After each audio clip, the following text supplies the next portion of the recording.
Okay. Today I'm going to introduce one of my side libraries that I've written almost 2 years ago. It introduces a different way of caching called Declarative Query Caching. Let's take a real world example. So let's say you have this TV remote and you press the increase volume button. So that's the imperative way where you're telling the TV via the signal that you want to increase the volume. Whereas the declarative example is you have this AC remote where you're setting the spinal state you want to reach, which is 22 degrees Celsius. And the remote will tell that to the AC and the AC will make that happen somehow, and you don't care how it happens. So that's the declarative way. This is the cache aside pattern that you may have used this pretty much everywhere. Right? So you initially look for the value you want from the cache. If you find it, well and good, return it. If you don't find it, you get it from the DB, you set it in the cache, and then you return.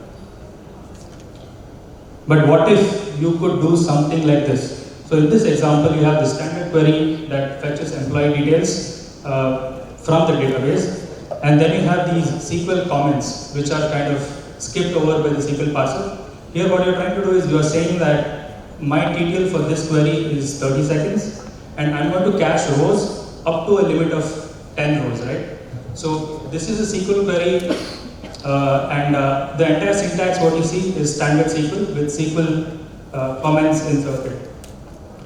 So what kind of sorcery is this, right? So this is a standard stack where if you are using the ORM, your ORM would sit on the top. Then you have the standard library of database SQL. And just like how you can write HTTP middlewares, turns out there's a project that allows you to write middlewares for database SQL.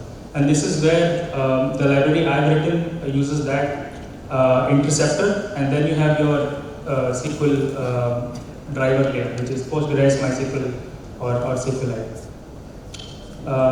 So let's see how we can use this. So in this case, the cache is pluggable, so you can either create Redis cache or a Ristretto cache or any other cache, and then wrap that around the driver and just use your normal code without any changes.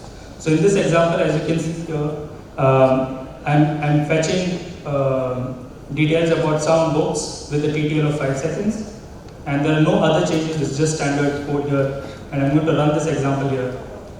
So as you can see, the first query took 2 milliseconds. Everything else, subsequent queries, was fetched by an in-memory cache. And since the TTL is 5 seconds, you can see the cache also being invalidated as per the TTL. And in the end, I have 12 hits and 3 misses as per the TTL. You can go and check out the project and use the project here.